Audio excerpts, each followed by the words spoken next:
Agne, Agne, Tvam, Vardhanti, Matibhihi, Vasishthaha, Matibhihi, Vasishthaha. Agne, Tvam, Vardhanti, Matibhihi, Vasishthaha. Vardhanti, Dha is Mahaprana. Matibhihi, Bha Mahaprana. Vasishthaha Mahaprana. This is a piece of the Veda mantra, Rigveda 7.12.3.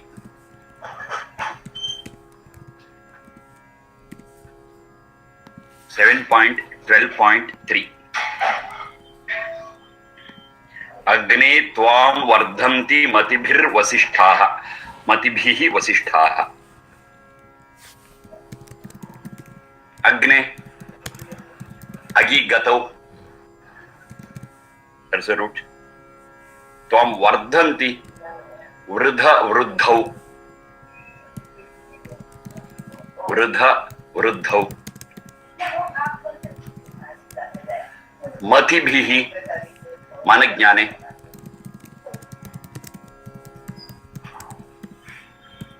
Vasishthaha, vasa nivase, shtha gati nivruttau. Vasa nivase, shtha gati nivruttau.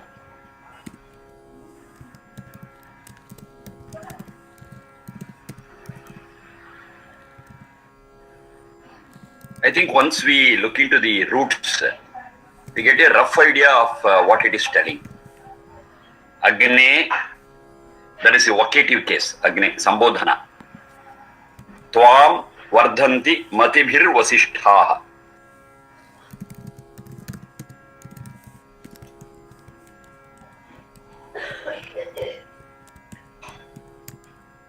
Agne, O who leads us.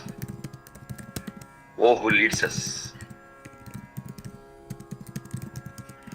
And of course, the best leader for all of us is that Satchidananda. So it's addressed to him.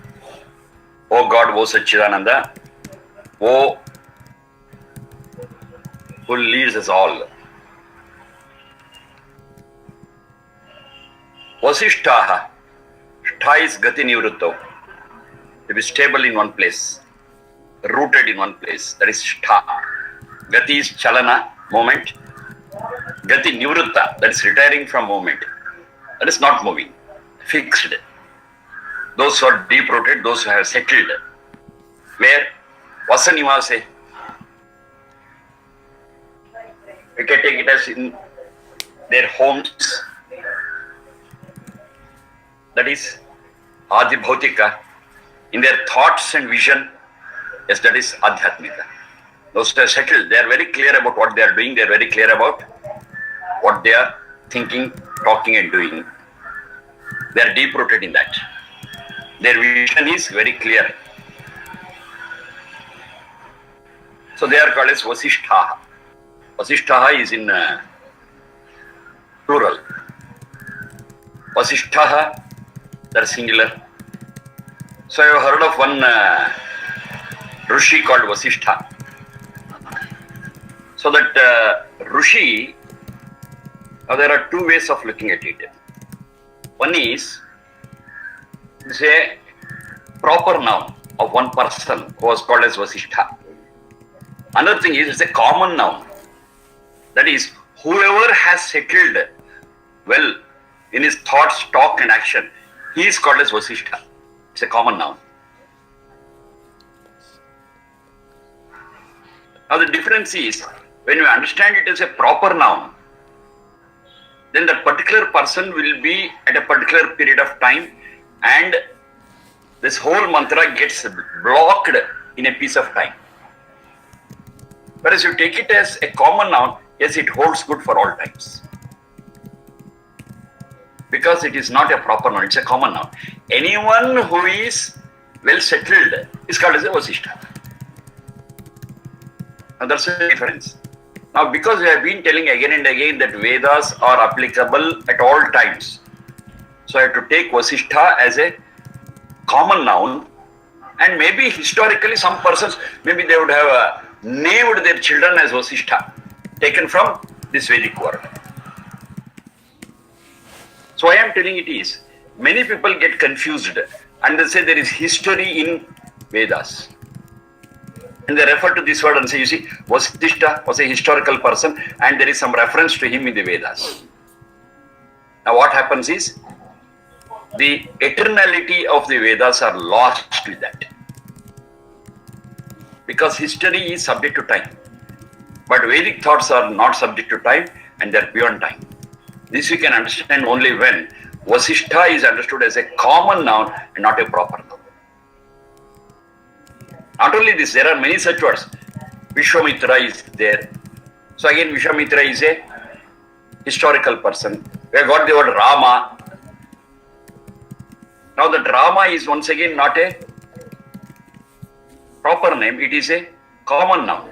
And this common noun has been used as a proper name because it carries some very good meaning. So the parents of Rama, that's Dasharatha and others, they named him as Rama.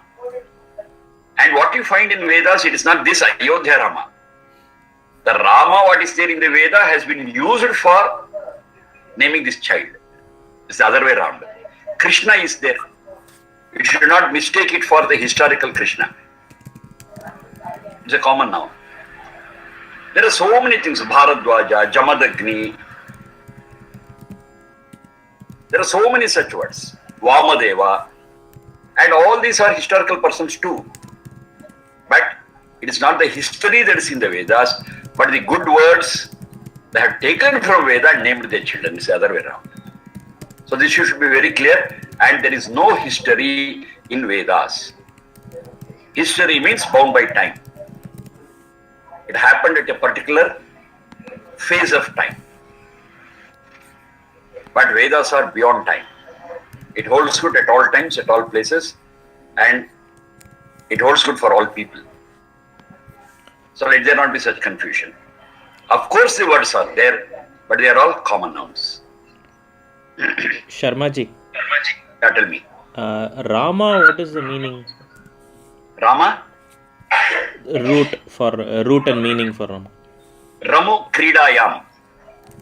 Ramu Kridayam. Krida is our mind gets struck there. We enjoy it. So where our mind gets struck, where our mind enjoys thinking about that, yes, that is called as Rama.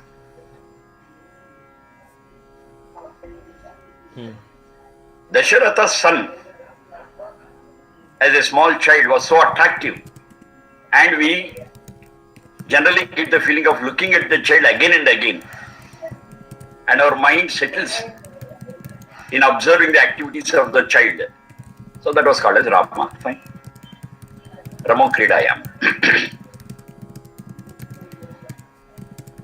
Krishna Karshane, attractive, very clear. The child was so attractive. So the child was called Krishna. But the words what we find in the Vedas as Rama or Krishna, that doesn't refer to this historical Rama and Krishna, that we should be very clear. That's what I'm trying to convey. Same thing with this Vasishtha, what I got here. Now these Vasishthas, those who are well settled in their thought, words and action, in their habitat, well settled, rooted, they matibhihi, manijnane, with their knowledge, with their experience, with their wisdom, what they do, matibhihi, Agne, O Satchidananda, Tvam, you, Vardhanti Tvam. they will know more about you. They will know more about you. Ruddha means to be more and more. Vardhana is to grow. So you grow in their minds. So what does it mean? It means they will be able to know you more and more, better and better.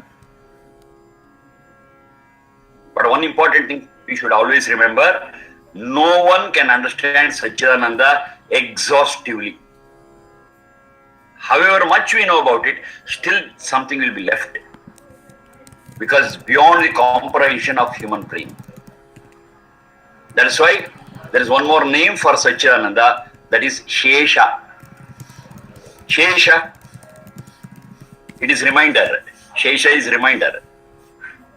So however, they remind something which is not known to us. However much we know. That is why he is called as Shesha. But in Puranas, they have converted this Shesha into a big serpent. No, that is not the meaning of it. It doesn't mean serpent, it means something still left to be understood. Something still left to be researched. And that applies very much to Satchidananda. Another word is there related to this. They call it as Samprashna. That's another word they use for Satchidananda. Samprashna. However much we try to understand, still there is a question mark.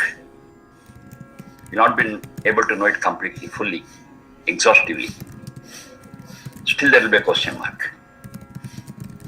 And who is that question mark? That is Satchidananda. We may know a part of it. We may know a larger part of it, but still not complete. So such a Satchidananda is called as Shesha, such a Satchidananda is called as Samprashna. But what happens is the process is, those who are scholars, those who are wise, yes, they will know about God more and more and more. Their horizon of knowledge about Satchidananda, it expands. Vardhanti, that's the meaning of it. Agne tvam vardhanti matibhihi vasishthaha. Vasishthaha matibhihi he agne vardhanti tvam. That's the way to understand. They will know more and more about you. Matibihi are scholars. Huh? Matibihi, Manignane. Scholars. Scholars, with the help of their knowledge, study. Matibihi, Manignane. With the help of their knowledge, wisdom, they try to know more. And it is a continuous process. It's not that this knowing process, understanding process stops at one point. No. They keep on learning, they keep on understanding more and more and more. So learning is a process which is eternal. It has no end. Vardhanti, it goes on increasing, it goes on expanding. The level of knowledge goes on extending. We push it, that the horizon of knowledge will go on pushing and pushing it, and more we will know. Still something is left. But one very important thing that we have to understand is, more and more we know, more and more we become wise, more and more we become clear, more and more we understand the laws established by Satchidananda, and more we will be happy, comfortable, peaceful, and we can experience bliss. All this is possible only when the horizon of our knowledge is expanded, grows continuously. It's a process. Very simple thing to understand. Say when you knew very little, say maybe before 10 years. Now what is our level of knowledge today after 10 years? If you look into it, most of the things which are tough in the beginning, today we are comfortable with it. Because we have been knowing more and more about it. Imagine the first day when you sat before your computer, desktop or laptop, whatever it is. And today how you are able to manage it. There's a lot of difference. Why? Because we have been working on it continuously because we've been learning many things about it, experimenting about it, and our knowledge about it has grown. In the same way, more and more we try, yes, we will know more and more about Satchidananda, and more we learn about Satchidananda, we are closer to happiness, peace, and bliss. That is the result of knowing more and more about Satchidananda. Now, whenever I speak of Satchidananda, I again and again confirm that this Satchidananda is formless. It is omnipotent, omnipresent, omniscient. All those things I have been telling it. We should be very clear about that. Because most of the time, when we speak of Satchidananda, we immediately, unknowingly, we may imagine some idol, we may imagine some photo, but God is formless. Let us not be confused about that.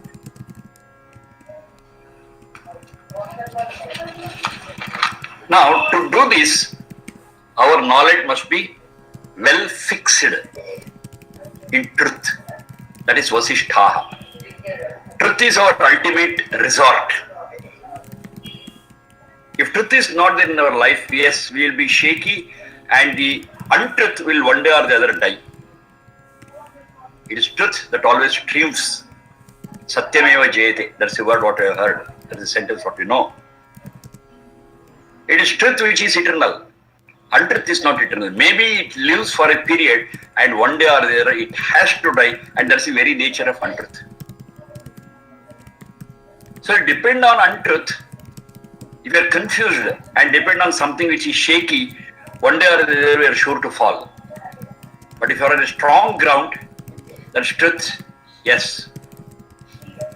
We have no fear of falling at any point of time and will be deep rooted. And that is what is called as Vasishtha. Next one.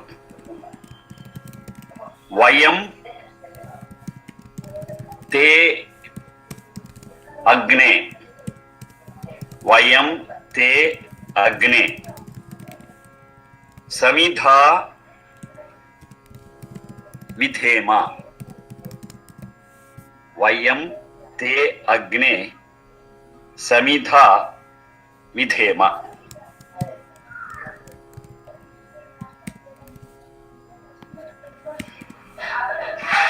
Vayam te agne samidha vidhema. Agne, you are already familiar. Vocative case. O God, O Satchidananda, O our leader, O one who guides us. This is a piece of the mantra Rigveda 7.14.2. 7.14.2.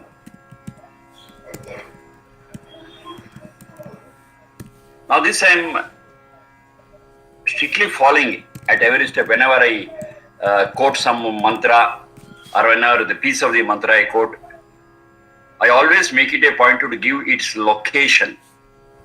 Where in Rigveda or Samaveda or Atharveda or Yajurveda, wherever it is, the chapter name, the sukta, the mantra. We should be precise to that extent. Maybe because some lack of our study, maybe sometimes we may not be able to give the exact location, but we should make it a practice to give the location. Now the benefit what we get out of it is, we find many people, including scholars, that is the sorry aspect, including scholars, they quote something and say it is in the Veda, where they fail to give it. They fail to give the address. So it becomes less credible. It becomes less credible. We cannot believe that whether it is really a part of Veda or not. So to confirm ourselves, we have to demand with them, okay, you said it is in Veda, which Kanda, which Adhyaya, which Sukta, which Mantra. You make it precise. You give the exact location. Then it is possible for us to verify and identify. Because there are many people who just, what you call as flippant, they just say, it is in the Veda. Where in Veda, they themselves will not be knowing. They will not be able to locate it very clearly. And many a time, whatever they feel like, or whatever they understand from the Puranas or different other sources, they attribute it to Vedas. So it's a very dangerous thing. We will be misled. So always we should make it a point to ask them, okay sir, it's fine, it's in the Vedas, can you give us the exact location? Of course, we are not fighting with them, we are not arguing with them, but we should be safeguarding ourselves by asking the location, and if it's in the Veda, yes, we can take it as a proof, and that is an ultimate truth. But if they just say it is in the Vedas and they don't support their statement, yes, we should be skeptical about it. Otherwise, we may be misled. We should be very careful about that. So to make it a practice, whenever I quote, most of the times, maybe 1 or 2 times, I might have to search and tell you, but most of the times I have been giving the address, the location of the Veda mantra. That's a very, very important thing. Not only Veda mantras, anything. Say some quote something and say it is in Ramayana. Ramayana has got thousands of shlokas. Where to locate it? They say it is in Mahabharata. Mahabharata is 1,25,000 shlokas. Where to search for it? It is fine if it is there in Ramayana, we will verify. If it is there in Mahabharata, we will verify and check it and understand. But we need the exact location. We cannot just say it is in that generally. We should be very specific. So a specific thing we should understand anywhere. Say it is in Patanjali Sutra, Patanjali Darshana. Okay, fine. We have to be precise. In which pada? There are 4 padas in Patanjali and there are 195 sutras. So where exactly it is there? So it helps us to cross-verify and ensure that you are on the right track. This we have to practice. While we speak, while we give reference, and also when we receive that reference from somebody else. You should be very precise. Okay. Vayate Agne Samidha Vidhema. Rigveda 7.14.2. Now, though what I told so far is a repetition, I'm sure many of you have already picked up that. Especially Shriram, he will not keep quiet if I don't give any quotation with the exact location. He will immediately ask you where it is there. Most of the time. Satyam. It's fine. That is what we need. That's what we need. Agne, O Sachidananda, Vayam, we shall become Samidha. Ni Indhi Deeptau. That's the root. Ni Indhi Deeptau. Ni Indhi Deeptau. Ni is Chachara Jaja Nya. Ni Indhi Deeptau.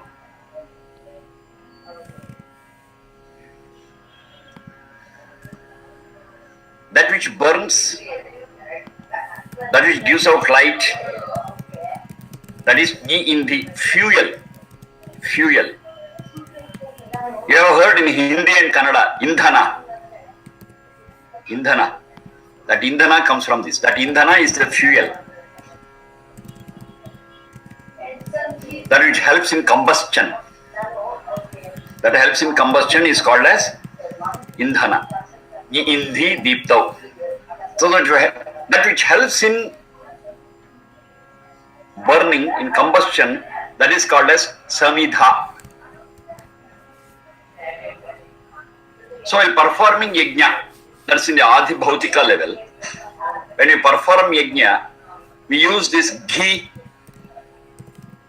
I think they refer there as clarified butter, if I am right. They don't use the word ghee. Ghee is used here in India. Maybe there the same thing is referred to as clarified butter. So the clarified butter we use for yajna, and that fuels it. And we use a herbal powder, dried herbal powder. That also helps in fueling it. And we also use small branches, small boughs or certain specific trees which have got more of the medicinal properties in it. So all this we call them as Samidha. But over a period, only that bow is called as Samidha. B-O-U-G-H, bow. That is small branches. Small branches or specific trees, maybe the peepal tree, maybe the banyan tree, something like that, in which the medicinal properties are very high. Neem tree, mango,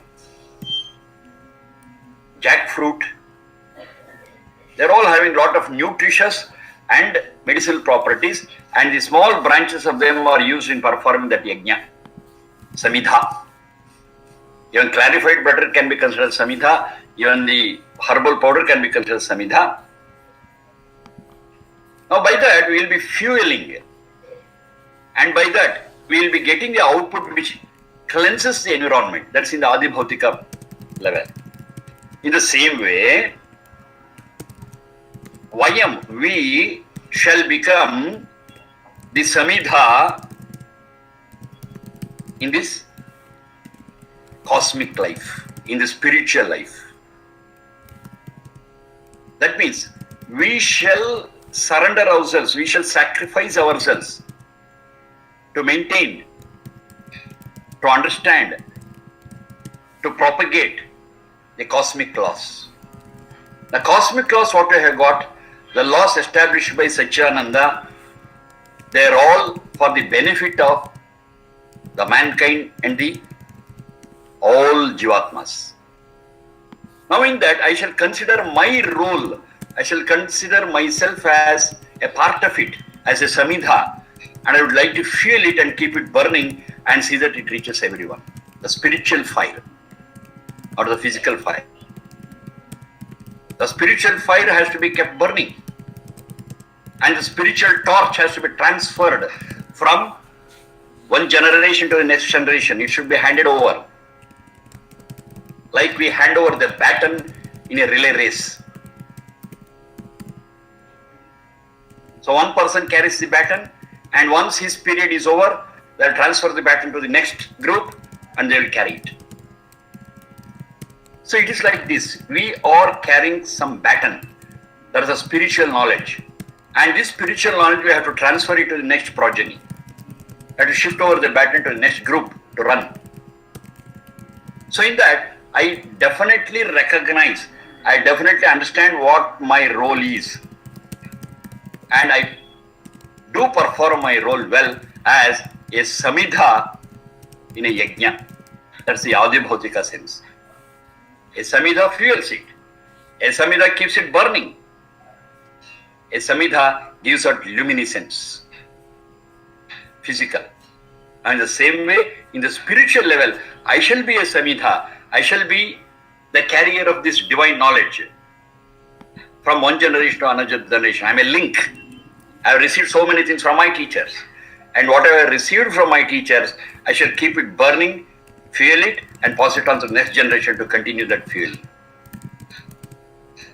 Vayam te agne samidha vidhema. Vidhema, we plus dudhai dharana poshana yoho. We means special, in a very special way, with all my concentration and deliberate effort, I shall pass it on to the next generation. I shall hold it, I shall nourish it and pass it on.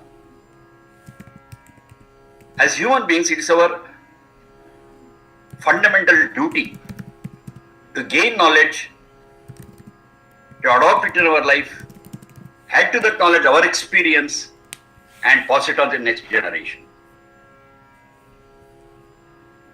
It's our bounden duty because we have been blessed with that knowledge by our ancestors. They did the same thing. Because they got that knowledge, because they nourished it, because they practiced it, and with their experience they have passed on to us. We are indebted to them. Now this indebtedness towards our teacher, we have to clear it by passing on the same thing to the next generation. So we'll be able to clear that debt to some extent. Now this process should go on. It's an eternal process. From generation to generation, the knowledge passes on. So in this process, we have to be links, we have to be samidha. We have to brighten it, we have to fuel it. Vayam te agne samidha vidhema.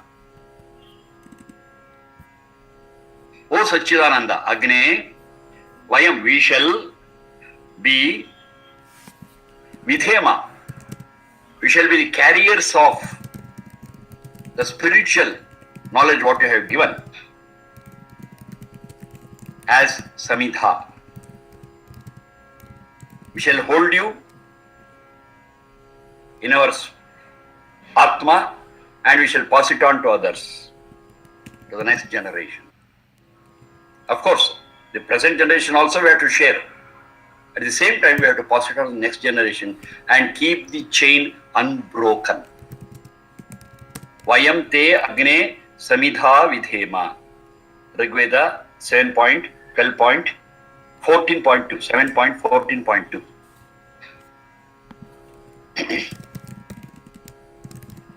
Now to do this, we need certain equipments. Atma by itself cannot do this job. It needs Sharira, Indriya, Manas. And we need a process of birth and death cycle. Without it, this cannot happen. So the Sharira, Indriya, Manas is given to us as a gift by God. And we are in the birth and death cycle, monitored by Sachidananda. These are all our blessings, what we have received from Sachidananda. These are all the gifts, what we have received. So for having received all these gifts, we have to keep the cycle running. We have to keep the chain running without breaking it. So we take an oath that we shall perform our duty in this whole process. Vayam te agne samidha vidhema. We shall hold it and pass it on. We shall hold it and nourish it and do it. And this is our duty, and we'll perform this duty wholeheartedly with all involvement and commitment. So this is what we understand from this. And one more thing we have to understand here. I have been using the word duty, duty, duty. It's very important because it is not an obligation. It's a must on our part to pass it on to the other people and the next generation. It's not that it's my choice. Okay, if I want, I will do it, others I don't do it. No. Whatever we know, it's our duty to pass it on. Many people say, these are all secret things. Some people should not study it. Some people belong to some caste should not do it. Women are prohibited from learning Vedas, from chanting Gayatri Mantra, from chanting Om. It's all anti-Vedic. It's all anti-Vedic. Nothing of that sort is there in the Vedas. They are very clear. On the other hand, they are categorical in telling that everyone, without any exception, every human being should learn, should gain knowledge and experience and pass it on to others, and it is their bounden duty. Now we recognize this bounden duty of ours and perform our duty. What is the benefit? If we perform our duty, we will have a right to enjoy the peace, the bliss, the santosha, the ananda. That's the benefit we get, and that is invaluable. Vayam te agne samidha vidhema. Rigveda 7.14.2. Next. Idaya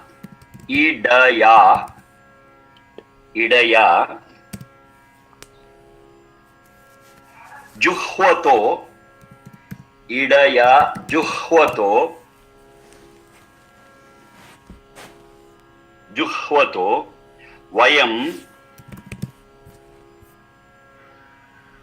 vayam devan घृतवता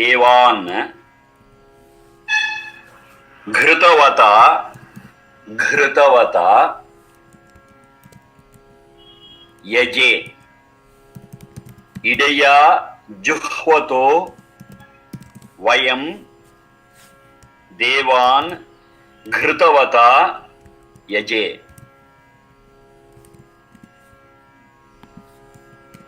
ईडया जुह्वतो Vayam Dewan घृतवता. That घृ is Mahaprana.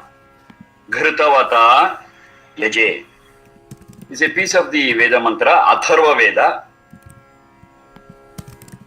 3.10.11, 3.10.11, Atharva. Third Kanda, 10th Sukta, 11th Mantra.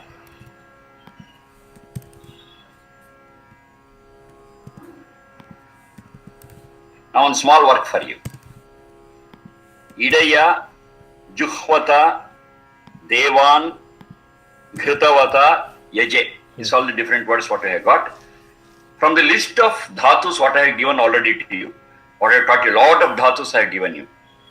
You try to link to which dhatu from which dhatu it has come from. Idaya, Juhvata, Devan, Ghrutavata, Yaje. You try to find out from the big list of dhatus what I have already taught you, whether you can link them to these words. That's a wonderful exercise. And over a period you will be able to understand the Veda mantras by yourself. You need not wait for somebody to guide. Because from the base, that is from the root, if you are able to link them, yes, you are able to understand the Veda mantras straight. The Veda mantras will talk to you, you'll understand it very clearly. We don't need any mediation. We don't need any intervention. So that's what finally I want you all to become efficient with. So okay, you try to link the roots with these words. How best we can do it? Fine. If there is some gap, okay. With my experience, I will fill it up. No problem. Idaya Juhvato Vayam Devan Ghrutavata Yaje. Atharva 3.10.11. Okay. We shall discuss, we shall continue most probably tomorrow.